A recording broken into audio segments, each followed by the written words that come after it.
Fall Color in Colorado is the trip that I have done every year for the last 5 years consecutively. So this video is mainly going to be a compilation of all of the trips I've done to Colorado over the last 5 years, and then this year, which will be my 6th consecutive year going to Colorado to shoot Fall Color. So every year when I do this trip, I go for anywhere from about 5 to 10 days. This time particularly, we're going for 10 days, and so I'm going to be packing a lot of gear with me this time, so I have everything I need in order to shoot continuously the entire time. So a lot of you haven't seen this yet. This is the gear station where I load all the camera equipment. I'm going to go through what camera equipment I'm taking with me on this trip and why I'm choosing to take that camera equipment specifically. So a couple years ago, I realized that organization was going to be really important in order to be able to actually keep track of what I'm doing and keep all the camera batteries charged. So I do work shooting full time, so I'm constantly using camera equipment. So it's just nice to have everything organized. So this is the gear setup, and these are just black industrial shelves from Home Depot. And then we've just got gear kind of organized in different places. We've got Pelican cases for different things. This is kind of like a desk that I use to set up and clean camera equipment. So if I need to clean a lens or something, I can do that right here.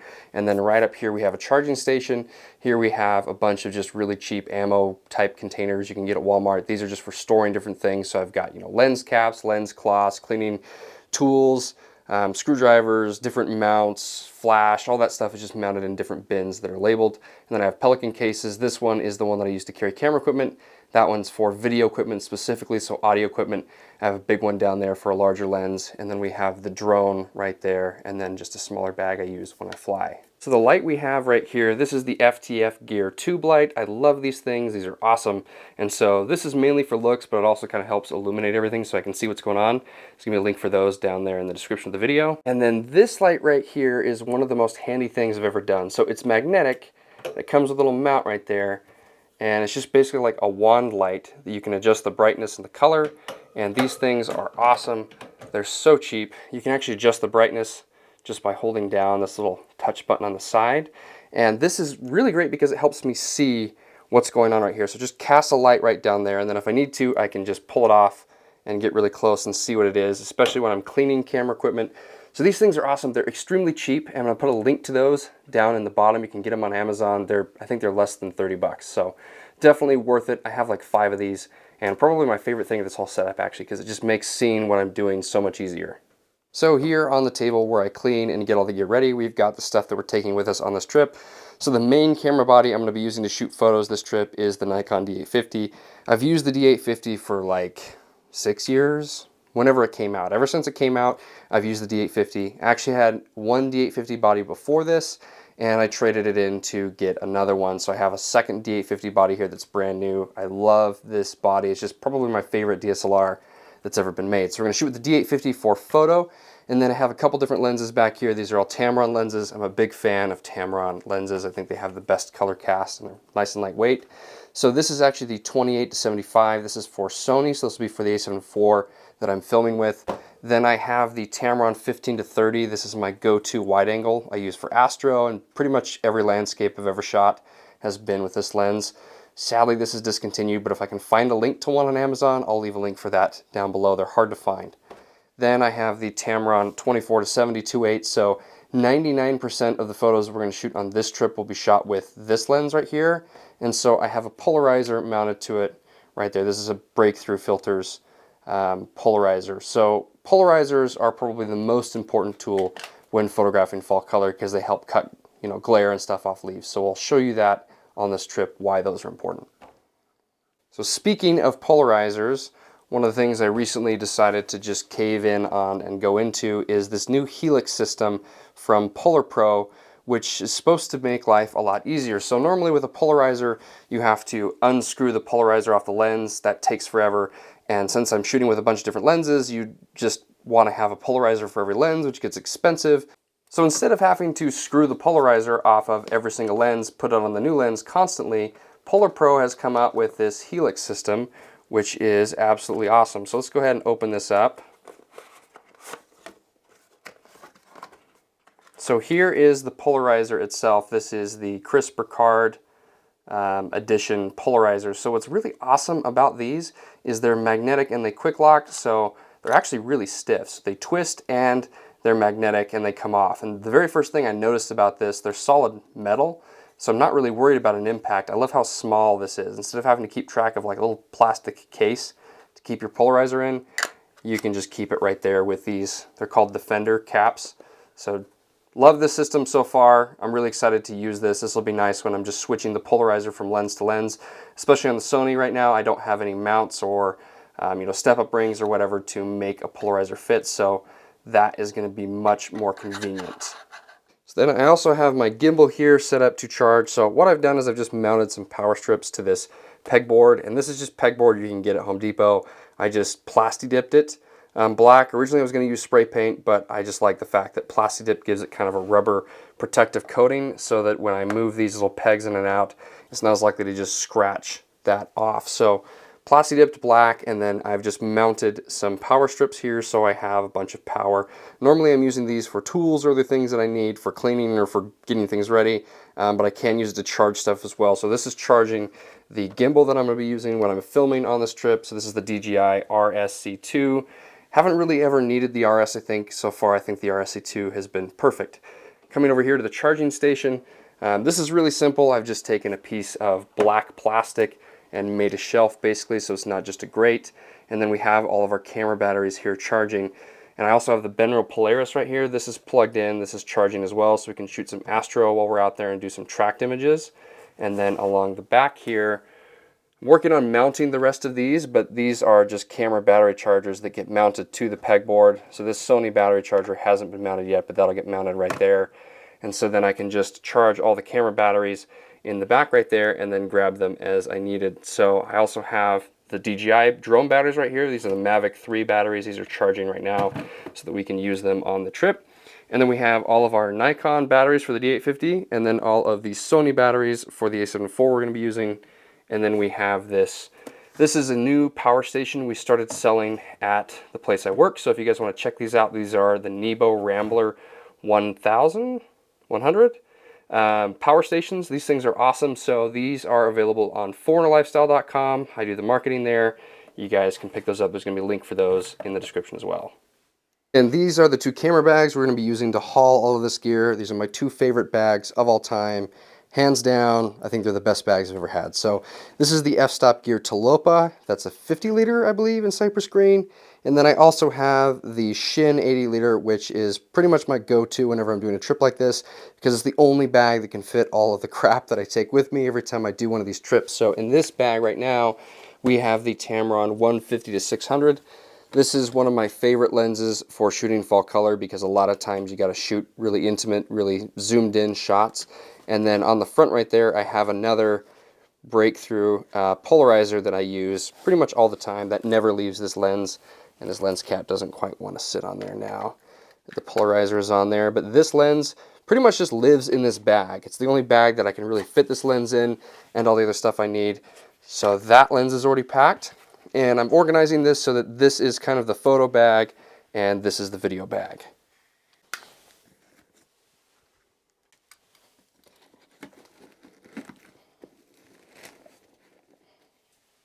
Now that I've charged all these batteries, we're going to go ahead and load all of these into the bags. And as you can see, I've put letters on the bottom of these batteries so I can keep track of which one's which. This is mainly for when a battery fails or I have issues with it. I can tell what the battery was when that happens, but then also I can tell which ones are dead. So I did it alphabetically because it's a lot easier to remember a letter than it is to remember a number. So I put those all in this side of the bag when they're fully charged, and then as I use them and they become dead batteries, I put them in this pouch, so I know those are dead, these are fully charged, ready to go. Inside the video bag here, we're just going to do the same thing. We're just going to take the Sony batteries, put them in this little pouch right here on the side. So this is the drone case. I've pretty much switched exclusively to just using the f-stop bags. I've just found Pelican cases, you don't want to take a bunch of them because they just kind of slide on each other, and bags tend to stay a little bit more in place, especially when you're going off-road. But I do keep the drone in a Pelican case because I feel like it's just easiest to keep all of the drone stuff organized and protected a little bit more.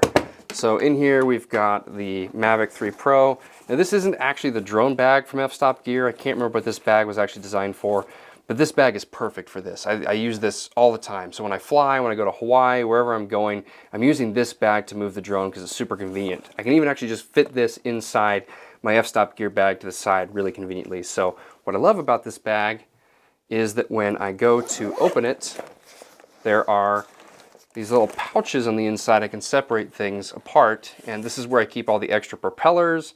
It's where I keep charging cables, extra SD cards, more of those little things for the controller, those things, I don't know what they're called, little thumb controls. I keep more of that all just up here, separated and divided, and then there is the drone right there ready to go. So all the filters, everything is up in that little pouch. It just makes my life super easy. So now what we're going to do is we're going to take all of the fully charged batteries. So this one is not fully charged, so I'm going to set it aside. But all of the fully charged drone batteries, these are going to go in the case, so I know these are ready to use. And then when I need to fly the drone, I can just grab them. So now what I'm going to do is I'm going to take the actual charger right here, which holds 3 drone batteries. And this is a common problem, is I need to charge the drone batteries on the go, especially on these long trips. So I'm actually going to take this part itself, and it uses a USB-C plug, and I'm going to put this in the center console of my car. I'm going to show you how I have that set up. That's because the center console is small enough to hold it in place, and I can keep the drone batteries charging with the outlet there inside of my center console and charge the drone batteries while I'm driving on the long road trip, and that just helps me keep drone batteries charged the whole trip. So I'm going to keep this. I'm going to take the charging cord and I'm going to put it in this box so that if I need it on the trip, I can grab it as well. But since I'm not using a regular outlet, I'm using a DC outlet in my 4Runner, I'm just going to put this in the box for now. Everything else here is ready to go, so we're going to go ahead and shut this and load it up in the car.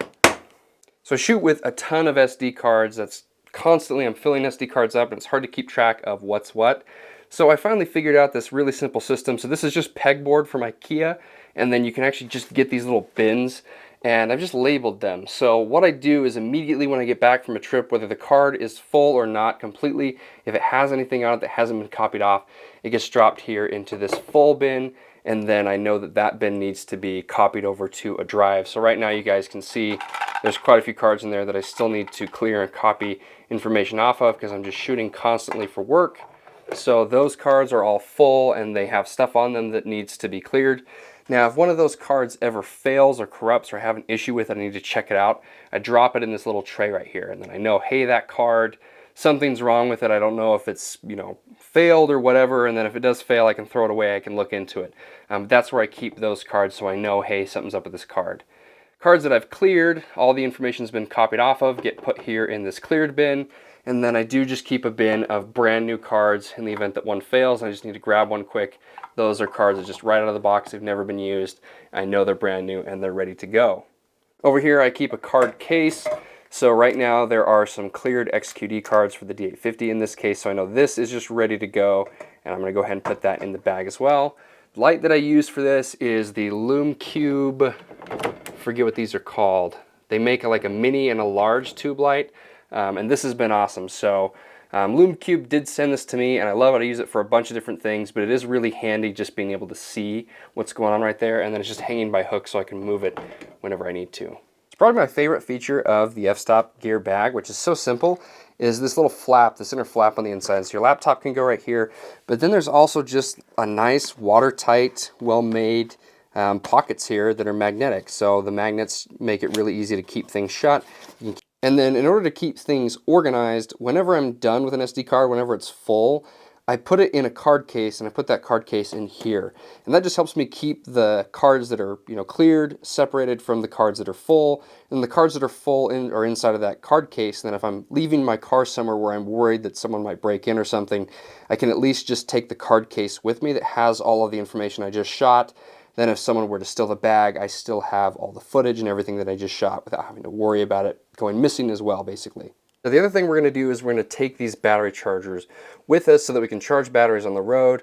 So the way I have these set up right now, they're just Velcroed to the pegboard. They're not actually mounted any other way. I'm trying to find another system that's a little bit better, but the Velcro is super convenient because I can pull it off anytime I need to, and now I can just take this whole battery charger with me on the trip, and then inside my 4Runner I actually have places where I can Velcro these in place so they're not moving around, and then keep charging. Basically, I can just use the same chargers on the road as I do here at home, and it just makes it a little bit easier. And that's what the charging station looks like with no batteries on it, so everything is loaded up and ready to go. Right, so we got the 4Runner all loaded up with all the camera equipment, and I had to make a quick stop here where I work. So this is Foreigner Lifestyle, so I do the marketing here at Foreigner Lifestyle. You can see there's quite a few Tacomas and Foreigners here. That's kind of the vibe here. So I've had to stop here to grab a couple of things from the company. One of those things being a Starlink. So that is sitting right there, and this is so that I can post and stuff while I'm gone and still have access to the internet. And then this is a Jackery that we use to power it. So if you guys are looking for a really awesome power bank, these are the Jackery 1500s. These are great for charging camera batteries, drone batteries. We use it to power the Starlink, so we have those. There's gonna be a link for those on the Foreigner Lifestyle website. As far as gear goes, you guys can see I've crammed quite a bit of stuff in here right now. So the setup that I use, I typically fold the one side of the seats down where the two seats fold down together in a Forerunner. And then if you have a Toyota Forerunner, you know that one seat always remains up when you do that. You can fold that seat down as well, but I like to leave that one up just because it's easier to put my camera bag right there. It doesn't slide around. We are on the road now to Telluride from Utah, and it's about a 5-hour drive from where I live in northern Utah. So right now we are driving through one of the worst canyons in all of Utah. This is the canyon I have to drive through to get to Goblin Valley area every time I go down that way towards southern Utah. So I've driven this road, I mean, no exaggeration, maybe 100 times by now. I used to go out to Goblin Valley pretty much every weekend for a period of about 2 or 3 years to shoot there. So I really hate this part of the drive. So my Forerunner, and if you have a Forerunner, you'll relate to this. I have several outlets. I think I have a total of 3 DC, cigarette type outlets that I can use. And then I also have just a standard outlet in the back that you can actually plug, standard plug into.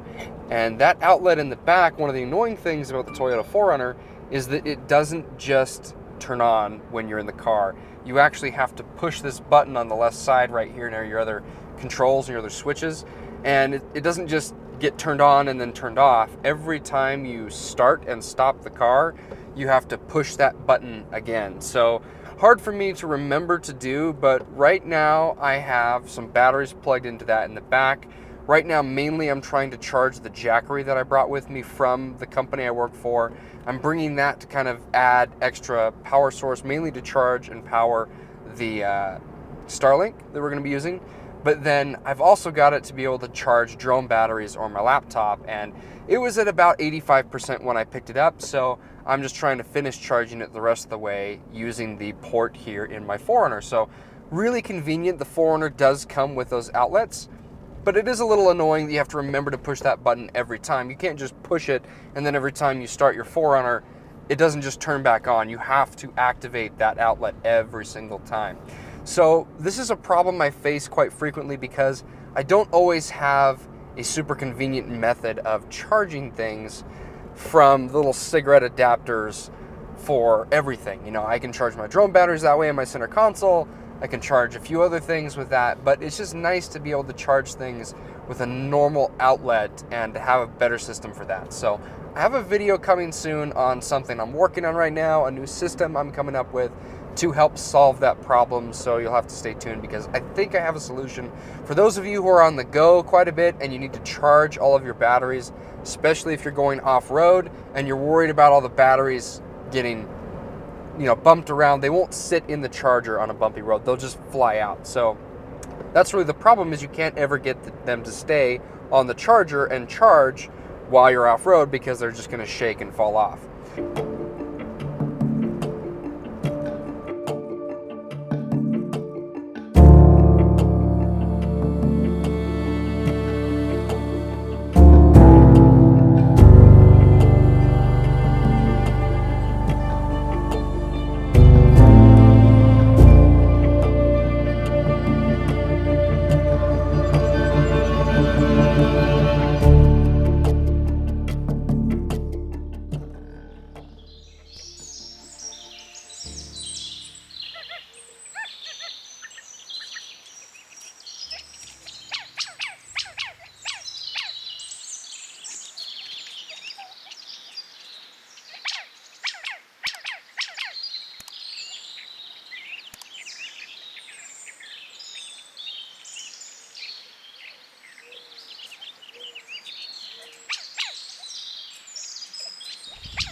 Okay, so here is the back of the Forerunner with all of the gear inside.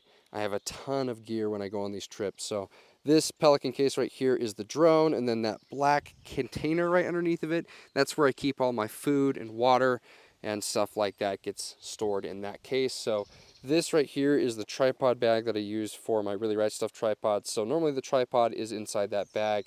Then here in the back of the Forerunner, I have these MOLLE panels. So these are the Rago Systems MOLLE panels. I'll put a link down in the description where you guys can pick those up. So super easy to install, one of my favorite things I've done, because now I can mount different things. So these are actually meant to be headrest bags. We sell these on Forerunner Lifestyle, but I use them to store different things that I need to get to quickly. So this one specifically is actually a hygiene bag, and it has a little extra clip right here to hold it in place so it doesn't fall off, and then it's just Velcro. So I can just grab this and rip it off the MOLLE panel anytime I need it. This has my toothbrush, my razor, shaving cream, toothpaste, you know, all that stuff. Soap, conditioner, shampoo, everything is in this bag, so that if I need to stop at like a shower or whatever it is, I can just open this back hatch and grab that really quick and then go. So with the Toyota 4Runner, you have the option to fold the seats down, but one of the weird things about the 4Runner is that is the bottom part of the seat right there, and it folds forward to a specified point and it doesn't go any further forward. So there's an exact distance from the back of your tailgate basically to, or you know, your rear hatch, whatever, to those seats, and you can't change it. So there's nothing you can do. You can't change. You could take those seats out, but that's kind of a pain, and putting them back in is not really worth it. So there's just this weird specified distance that you have to work with the Toyota 4Runner. So when you fold them down, you have the option to fold down all of them, or these two, the middle seat and the one on the right, fold down together, so you have to fold them down at the same time. So what I'm usually doing when I do these trips is I'll fold down those two, and I'll just leave this seat up, and I'll show you why I do that. So this actually gives me enough space because it's just me. There's no one else sleeping in the vehicle with me when I do these trips. I can fold an air mattress right here on this side that's designed to fit the 4Runner, and then utilize this side for storage space, and I have to take everything out of the car every time I want to set up camp for the night. That's where this company LUNO comes in. So LUNO makes different types of car camping gear that are vehicle specific. So I want to full disclosure with this, LUNO did send me this air mattress for free, and they sent it to me because I've interacted with them a lot through my job at Forerunner Lifestyle. We sell LUNO air mattresses, and I'm just a huge fan. When I started working there, I didn't know that LUNO existed, and after a couple of months I found out about them and I started using their products and just became absolutely hooked. So I'm a huge fan of their stuff. It's a little expensive, but I think it's worth it, and I can show you why. So if you've ever tried to use just like a Inatex air mattress from Walmart, you'll know that they just don't fit. So no matter what you do, if you put the mattress inside the 4Runner, it has to sit on top of this set of rear seats no matter what, or else the rear hatch will not close. So you're either sleeping where the air mattress is like at a weird slant and you have to park like on a downhill, and then it slowly starts to decline, and then the air mattress pops. So what I would actually do for years is I would bring 2 or 3 of those air mattresses, and I would lay them on top of each other, and I would inflate the top one. And then in the middle of the night, if the top one failed or deflated or something, I would inflate the bottom one. I knew that something was wrong with one of the air mattresses. And so I was probably buying, I don't know, I would guess 10 air mattresses a year. It was just, it was ridiculous. So I really wouldn't recommend trying to sleep in the back of a Toyota 4Runner with an air mattress that you get from Walmart, because it's just not going to fit. So that's where these LUNO air mattresses come in. So LUNO designed air mattresses to fit the vehicle exactly. So they're vehicle specific. So you buy one for 4Runner or for Tacoma or RAV4, whatever vehicle you have, they're vehicle specific and they fit exactly. Another nice thing about LUNO is they come with these awesome bags, and you can kind of tell already they're oversized. If you've had a sleeping bag or an air mattress before, or tent, you know that the bags are always just like exactly the right size. You can never get it to fit back in the second time. It's not the case with these, and it's this really awesome hex grid ripstop nylon. So they're just really well built. They have a nice handle, and then it even comes with a repair kit right there on the side that's actually pretty good considering. So we're gonna go ahead and open this one. Specifically is brand new. LUNO just sent this to me. I wanted to open it up so you guys could see what it looks like. Brand new. So we've got the tag right there, and it has these really strong drawstrings. It'll come with an air pump. This is just kind of a standard air pump. So there it is. Then taking the air mattress out, the first thing you'll notice is that the design and the quality of these air mattresses is just significantly better than your standard air mattress. It's not just made of like a plastic or a rubber. This is like a Kevlar, I believe. So a very, very thick material for these air mattresses. They're just designed to be a lot more durable and a lot harder to tear or make fail. So here's a quick look at how that kind of molds around that wheel well. And one of the weirdest things that I noticed when I first got this air mattress is that this is the inflate tab right here on the side, which I thought was a little weird design considering that you would normally want to inflate from the back, but the cord reaches just fine from the back. There's actually a really good reason why they did this, and it's actually really convenient. So when you inflate this, if you inflate it all the way, it might be a little bit firm, but then in the middle of the night, if you decide you want to let air out to deflate it in order to make it a little bit more comfortable, you can just reach into this little hole, and there's a little tab you can push with your finger, and when you push on it, it just lets a little bit of air out, so you can just make it slightly softer. It's also more convenient. You can just keep the actual inflator right here inside the door handle, and then you can just blow it up in the middle of the night if you are losing air, which I've never had that problem with this air mattress because they're just built a lot better than those crappy Walmart ones are.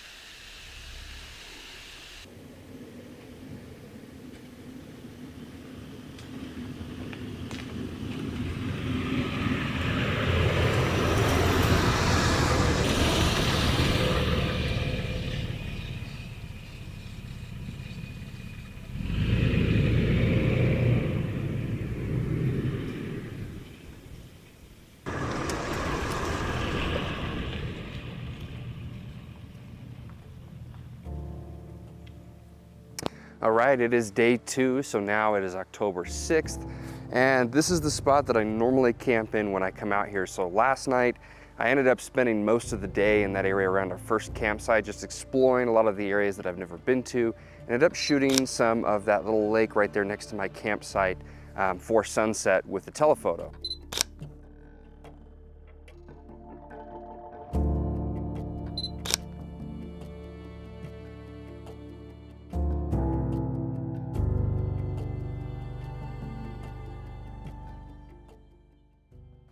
So you guys can kind of see the campsite layout here behind me.